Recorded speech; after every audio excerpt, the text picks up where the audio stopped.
सारण गुरु के digital class में आप लोगों का स्वागत है। मैं डॉक्टर प्रकाश मिश्रा। मैं आज भाग 2 के कारक प्रकरण को पढ़ाने जा रहा हूं, जो विद्यार्थियों के लिए अनुवाद में अत्यंत लाभकारी सिद्ध होगा। तो मैं आज कर्म कारक, कर्ता कारक पढ़ते हैं। तो कर्ता कारक का साइन हो जाता है कर्ता ने, यानी उसका जो बनावट हो जाता है, जिसको हम लोग स्ट्रक्चर कहते हैं, वह आपको हो जाता है कि कर्ता प्लस क्रिया। तो कर्ता प्लस क्रिया जब कहते हैं तो कर्ता को हम लोग इंग्लिश में कहते हैं सब्जेक्ट, क्रिया को वर्ब। तो पहला सूत्र आपका आया क्रिया संपादक कर्ता। क्रिया संपादक, क्रिया को संपादित करने वाला। संपादित का अर्थ हो जाता है क्रिया को पूरा करने वाला कर्ता कारक तथा प्रथमा विभक्ति लगती। तो हम लोग यहाँ देखें, आपका एग्जाम्पल है राम पढ़ता है, राम पढ़ती। तब यहाँ देखेंगे कर्ता आपका, ये आपका सब्जेक्ट हो गया और पढ़ती आपका वर्ब हो गया। यानी राम पढ़ता है, राम पढ़ते, मोहन जाता है, मोहना गच्छति, तुम जाते हो, त्वम गच्छति। दूसरा आपका है संबोधने प्रथमा। तो संबोधने प्रथमा यानी आप जब कारक चिन्ह पढ़ेंगे तो आता है कर्ता ने कर्म को करण से संप्रदान को के लिए आपादान से संबंध काके की अधिकरण में पर संबोधन हे अरे अहो। तो संबोधन यहाँ दो पद हो गया, पहला आपका संबोधने हो गया, दूसरा आपका प्रथमा हो गया। यहाँ दो शब्द को जो हम अलग अलग करेंगे तो पहला आपका हो गया संबोधने, संबोधन कारक में आपका दूसरा हो गया प्रथमा। जब हम लोग यहाँ पढ़ते हैं तो सीधा यहाँ पे है संबोधन कारक में, संबोधन कारक में प्रथमा विभक्ति लगती है। हे राम घर जाओ। अब देखा जाए जो बीच में आपका गैपिंग है, यहाँ पे आपका सीधा है हे राम तुम घर जाओ। टूटा मंतु हितम त आनी आव आम, गच्छतो गच्छताम, गच्छन्तो गच्छ, गच्छतम गच्छत। यहाँ पे देखा जाए हे राम तुम घर जाओ, यहाँ पे तुम आपका छिपा हुआ है, इसीलिए आपका हो गया हे राम गृहम गच्छ।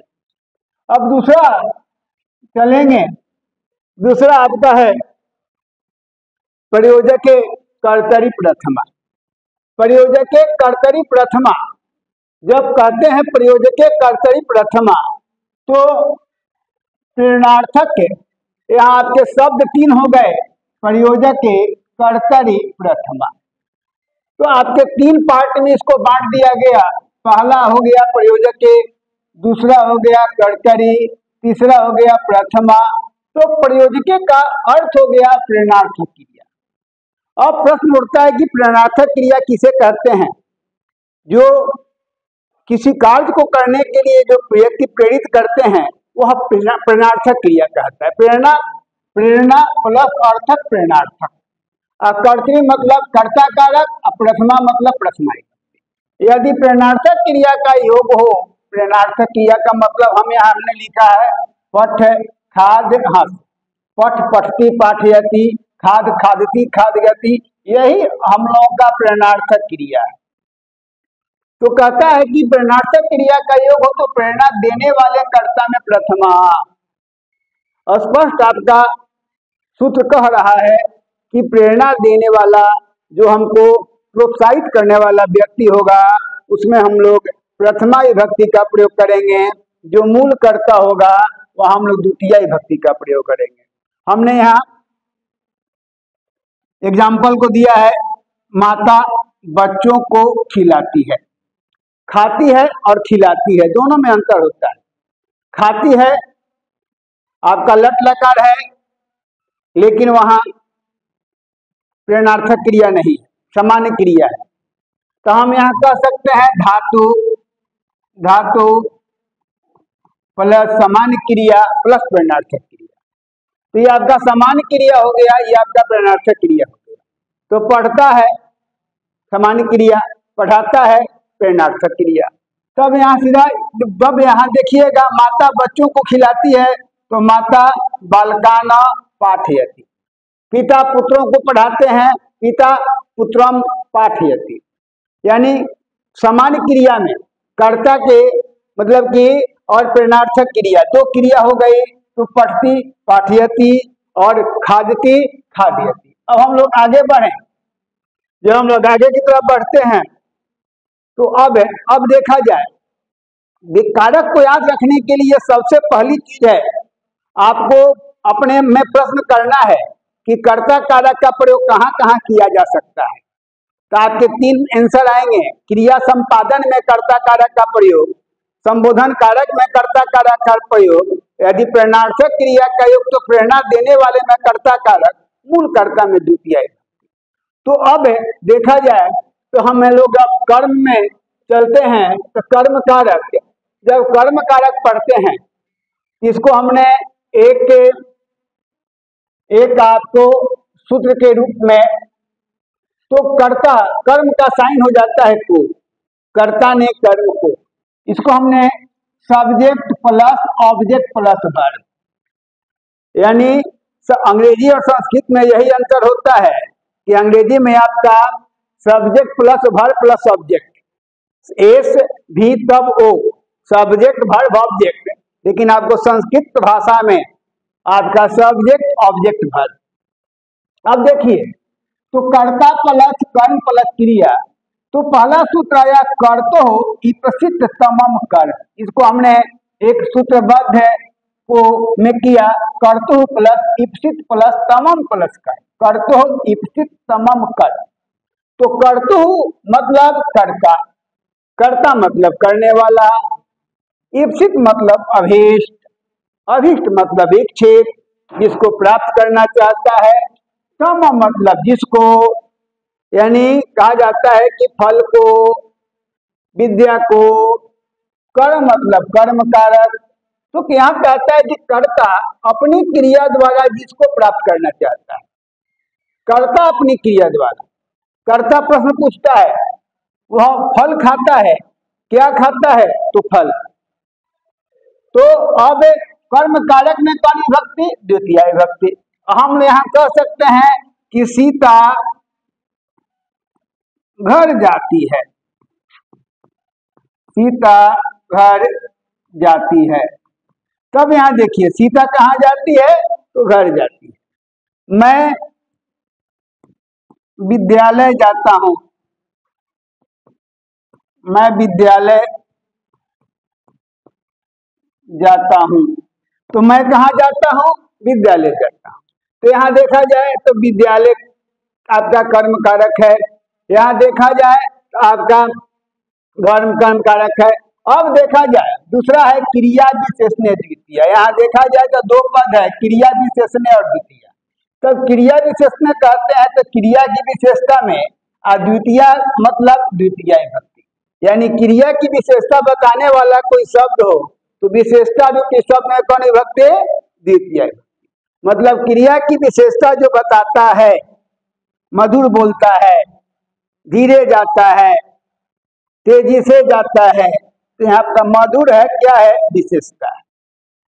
तो आप देखा जाए कि कर्तृप्सित तमाम कर्म, कर्ता अपनी क्रिया द्वारा जिसको प्राप्त करना चाहता है वह कर्म कारक, अकर्म कारक में द्वितीय विभक्ति। और दूसरा कहा गया कि क्रिया की विशेषता बताने वाला कोई शब्द हो तो उस विशेषता रूपी शब्द में द्वितीय विभक्ति का प्रयोग होता है।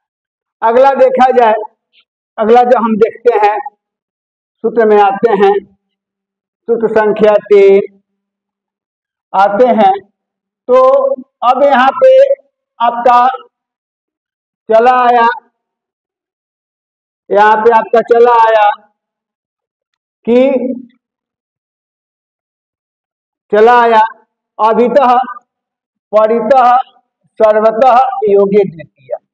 अभितः कहते हैं तो अभितः कहने से सीधा हो जाता है कि अभितः मतलब दोनों ओर, परिता कहते हैं, परिता मतलब चारों ओर। सर्वता कहते हैं, सर्वता मतलब सभी ओर। यावत कहते हैं तक, अनु कहते हैं पीछे, अंतरा बीच में। ये आप जितना देखते हो ये सब आपका अव्यय है। अभितः, परितः, सर्वतः, योगे द्वितीया। अभितः, परितः, सर्वतः, योगे द्वितीया। यानी अभितः दोनों ओर, परितः चारों ओर, सर्वतः सभी ओर, यावत तक, अनु पीछे, अंतरा बीच में। कह रहा है कि इत्यादि शब्द के योग में द्वितीया विभक्ति। इतने शब्द आएंगे आपके, इतने शब्द आ रहे हैं, इस शब्द के पहले जो भी शब्द होगा वहां हम द्वितीया विभक्ति का प्रयोग करते हैं। सगृहम प्रति गच्छति, वह घर की ओर जाता है।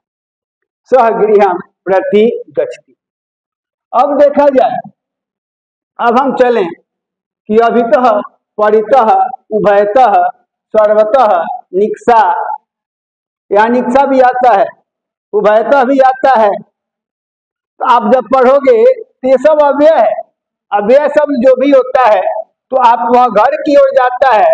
सहगृहम प्रति गच्छति, तुम विद्यालय की ओर जाते हो तो हम विद्यालय प्रति गच्छति।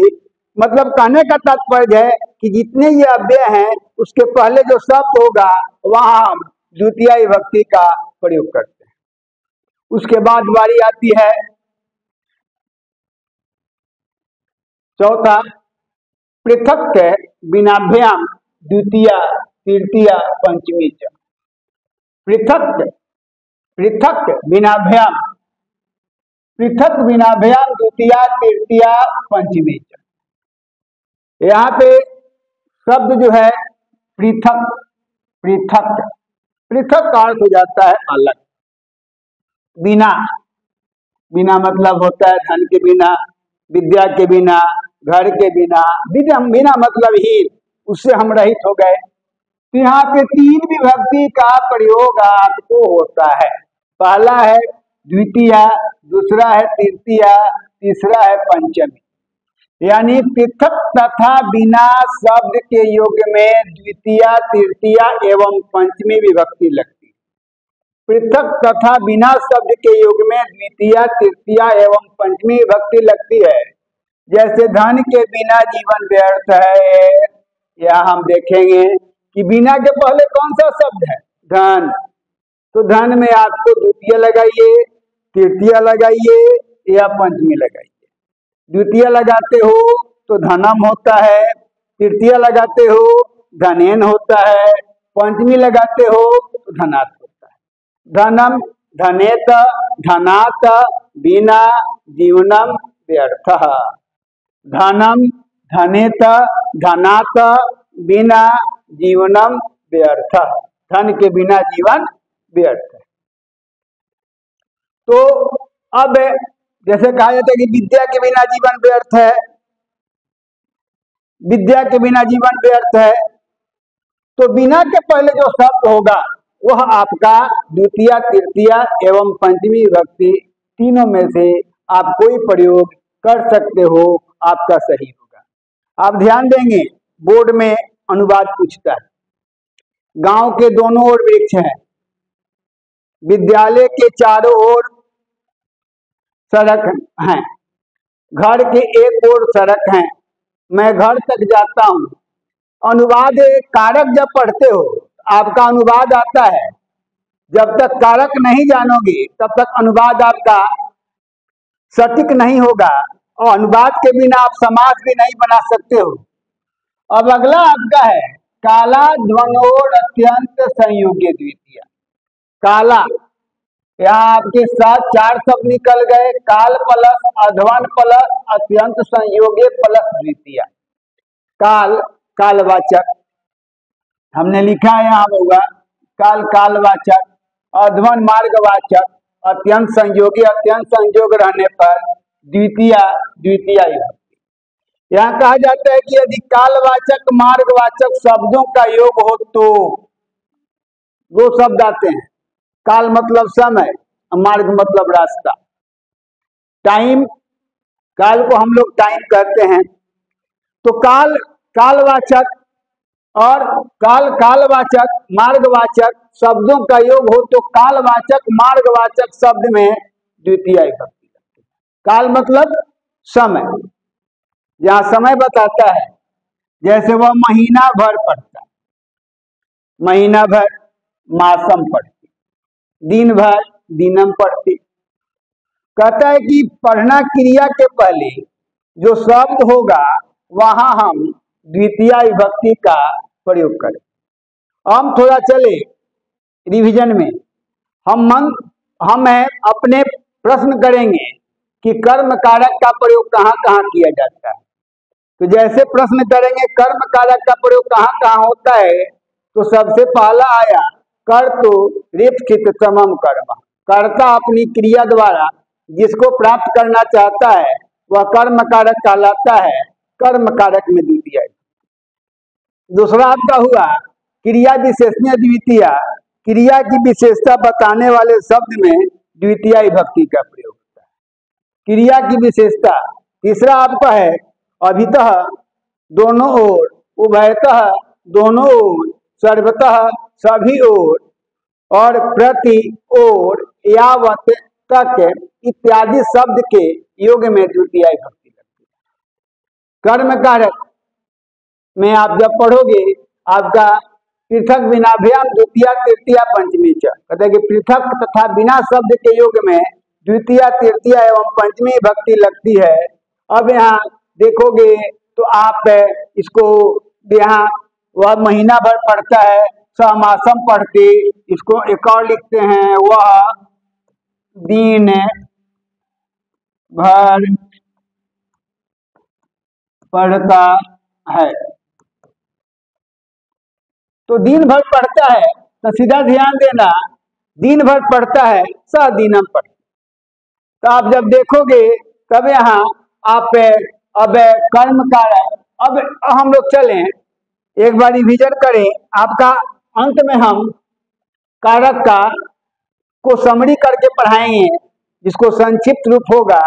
तो पीछे हम लोग चलते हैं कि वह घर की ओर जाता है, वह घर की ओर जाता है। तो आप यहाँ जब पढ़ते हो तो यहाँ पे हो जाता है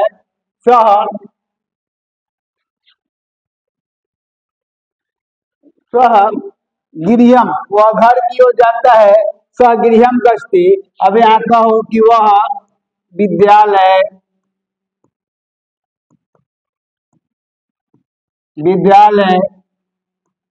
की ओर जाता है, वह विद्यालय की ओर जाता है। तो यहाँ देखोगे आप बउआ तो विद्यालय प्रति, विद्यालय की ओर जाता है। दूसरा हम लोग कह सकते हैं घर के चारों ओर वृक्ष हैं, घर के चारों ओर वृक्ष हैं, घर के चारों ओर वृक्ष हैं। तो यहाँ देखोगे चारों ओर के पहले आपको घर शब्द आया तो घर में आपको द्वितीय विभक्ति लगेगी। वह घर तक जाता है, वह घर तक जाता है। तो घर तक यानी घर तक जाता है तो गृहम यावत गति। तो हमारा जो है कारक जो है, अब यहाँ चलो हमने यहाँ पढ़ाया कर तो इप्सित मम कर्मा, कर तो प्लस है इप्सित प्लस है तमम प्लस कर। तो कर तो ध्यान देंगे, कर तो प्लस इप्सित। तो यहाँ आपको पढ़ाया कि कर्ता अपनी क्रिया द्वारा जिसको प्राप्त करना चाहता है वह कर्म कारक तथा द्वितीय विभक्ति लगती है, वह फल खाता है, सफलम खादते। अब यहाँ एग्जाम्पल ले सकते हो, तुम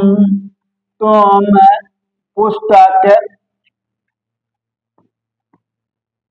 पढ़ते हो, तुम पुस्तक पढ़ते हो, तुम पुस्तक पढ़ते हो। तो यहाँ हो गया तो हम पुस्तकम पढ़ते। आपका फिर कहा यहाँ क्रिया विशेषण द्वितीय, क्रिया की विशेषता बताने वाला शब्द हो तो जब क्रिया की विशेषता ध्यान देंगे, जब क्रिया की विशेषता बताई जाती है तो वहां पे विशेषता के पहले क्रिया के बाद आपका विशेषता होता है। तो कि क्रिया विशेषण है, तो क्रिया की विशेषता बताने वाला कोई शब्द हो तो विशेषता रूपी शब्द में द्वितीय विभक्ति। अब हम अगला देखेंगे, अगला आपका है प्रयोजके कर्तरी प्रथमा। प्रयोजके कर्तरी प्रथमा का मतलब हो गया कि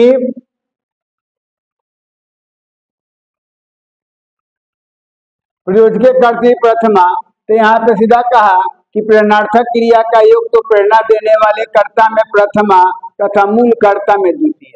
यहाँ देखोगे तो प्रेरणार्थक क्रिया कर्ता कारक प्रथमा, पठ पठते, पाठयति, खाद खादति, खादयति, हंस हंसति, हंसयति, प्रेरणा प्लस मूल कर्ता प्लस क्रिया। अब आप देखोगे तो पीछे की तरफ जब हम बढ़ते हैं तो अब आता है कि अब आता है कर्ता, कर्ता ने कर्ता प्लस क्रिया, क्रिया भी संपादक कर्ता, क्रिया को संपादित करने वाला कर्ता कारक कहलाता है। कर्ता कारक में प्रथमा विभक्ति लगती है, जैसे वह हे राम, राम पढ़ता है, अब संबोधन प्रथमा, संबोधन कारक में प्रथमा विभक्ति लगती है। तो बेसिकली हम जब कारक पढ़ते हैं तो कारक को पढ़ने के लिए हमको दो तीन चीजें याद रखनी पड़ती है बउआ। पहला होता है, आप लोगों को पिछले क्लास में भी हमने रिपीट किया था, बालक, लता और फल शब्द और पठ धातु। जब आप पठ धातु पढ़ते हो तो सीधा आपका होता है पढ़ती पढ़ता पठंती, पठती पढ़ता पठत, पठामी पठाव पठाम, तीता अंत्य सीता था आमी आव आम, तीता अंत्य सीता था आमी आव आम। इसका बेसिक रूल है त तामन अतम त अम आव आम, त ताम अन अतम त अम आव आम। स्यति स्यत स्यंती, स्यसी स्यथ स्यथ, श्यामी श्याव श्याम, स्यति स्यत स्यंती, पठिष्यति पठिष्यत पठिष्यन्ति, पठिष्यसि पठिष्यथ पठिष्यत, पठिष्यामि पठिष्याव पठिष्याम। तो ये आपका लिट लकार का रूप है। लिट लकार की पहचान हो जाती है गागेगी। तो ताते ती प्रेजेंट, थाते ती पास्ट, गागेगी फ्यूचर। तो आपका हो गया वह पढ़ेगा, तुम घर जाओगे। तो जिस शब्द में आपका गागेगी लगा रहे वहां आपका लिट लकार का प्रयोग। उसके बाद है लोट लकार, इसको हम लोग अज्ञा सूचक कहते हैं। विधि लिंग लकार चाहिए के सेंस में होता है।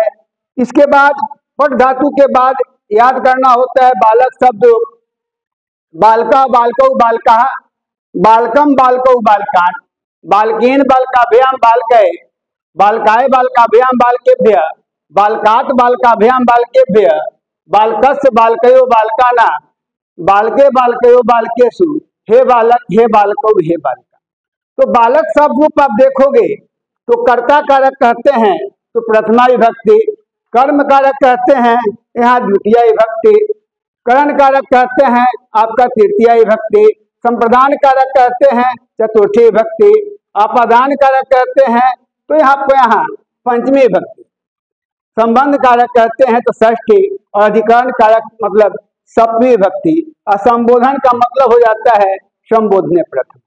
तो पठ धातु बालक, लता और फल, ये तीन शब्द आपको याद होना चाहिए, तभी आप अनुवाद को बना सकते हैं। अनुवाद को बनाने में आपका सहायता करेगा। हमने कारक में पढ़ाया कि वह फल खाता है, सफलम खादते, तुम पुस्तक पढ़ते हो तो हम पुस्तकम पढ़ते, वह महीना भर पढ़ता है, सहमासम पढ़ते, तो तुम दिन भर पढ़ते हो तो हम दिनम पढ़ते। तो कहने का तात्पर्य ये है कि हम लोग का कारक जो है बेसिकली हम लोग का बालक, लता और फल शब्द रूप पर आधारित है, जिसको हम लोग अनुवाद बनाने में इसकी अहम भूमिका होती है। इसीलिए कारक जो है हम लोगों को इतने शब्द याद करना जरूरी होता है।